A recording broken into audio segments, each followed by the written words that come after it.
যুক্তরাষ্ট্রের সঙ্গে চুক্তির একের পর এক তথ্য সামনে আসছে আর তাতেই বাড়ছে জনমনে উদ্বেগ। কিছু শর্ত এমনভাবে যুক্ত করা হয়েছে যা দেশের সংখ্যাগরিষ্ঠ মানুষের ধর্মীয় অনুভূতির সঙ্গে সাংঘর্ষিক। এর মধ্যে রয়েছে এমন কিছু প্রক্রিয়াজাত মাংস যা ইসলামের দৃষ্টিতে হালাল নয়। ৩২ পৃষ্ঠার এই চুক্তিতে দ্বিপাক্ষিক বাণিজ্য, আমদানি শুল্ক ও বাজার সুবিধা নিয়ে যুক্ত হয়েছে বেশ কিছু গুরুত্বপূর্ণ শর্ত। বাজার উন্মুক্তকরণের অংশ হিসেবে অ্যানেক্স 2-তে বলা হয়েছে, যুক্তরাষ্ট্র থেকে নির্দিষ্ট কিছু প্রক্রিয়াজাত মাংস ও পনির আমদানিতে বাংলাদেশ কোনো বাধা দিতে পারবে না। অর্থাৎ এমন পণ্য আমদানি করা সম্ভব হবে যা দেশের ধর্মীয় ও সাংস্কৃতিক বাস্তবতার সঙ্গে সামঞ্জস্যপূর্ণ নয়।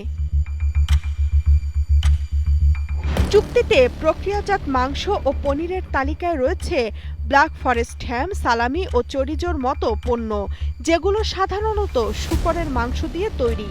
ফলে বিষয়টি ঘিরে তৈরি হয়েছে হালাল হারাম বিতর্ক। পদ্মা সেতু, মেট্রো রেল এবং এলিভেটেড এক্সপ্রেসওয়ে নির্মাণের গর্বিত অংশীদার বসুন্ধরা সিমেন্ট। বাণিজ্যিক চুক্তির অংশ হিসেবে এভিয়েশন ও সামরিক খাতে যুক্তরাষ্ট্রের অংশগ্রহণ বাড়াতেও সম্মত হয়েছে বাংলাদেশ। চুক্তির ৬ নম্বর ধারায় বলা হয়েছে, বিমান বাংলাদেশ এয়ারলাইন্স যুক্তরাষ্ট্র থেকে ১৪টি বোয়িং উড়োজাহাজ কেনার আগ্রহ প্রকাশ করেছে, যা আগামী ৩০ এপ্রিলের মধ্যে সম্পন্ন হতে পারে। বিষয়টি জানিয়েছেন বিমান ও পর্যটন প্রতিমন্ত্রী এম রশিদুজ্জামান মিল্লাত। পাশাপাশি সামরিক সরঞ্জাম ক্রয় বৃদ্ধির উদ্যোগও রয়েছে। খাদ্য নিরাপত্তার ক্ষেত্রেও বড় পরিসরে আমদানির শর্ত রয়েছে। চুক্তি অনুযায়ী বাংলাদেশ বছরে অন্তত ৭ লাখ মেট্রিক টন গম এবং প্রায় $৩.৫ বিলিয়ন সয়াবিন ও তুলা আমদানির উদ্যোগ নেবে। কৃষি, মৎস্য, জ্বালানি ও শ্রম অধিকার খাতেও আরোপ করা হয়েছে বিভিন্ন শর্ত। বিশ্লেষকদের মতে চুক্তিটি বেশিরভাগ ক্ষেত্রে যুক্তরাষ্ট্রের পক্ষেই ঝুঁকেছে। বিশেষজ্ঞদের আশঙ্কা, এমন শর্ত মেনে নেওয়ায় অর্থনীতির ওপর চাপ বাড়তে পারে।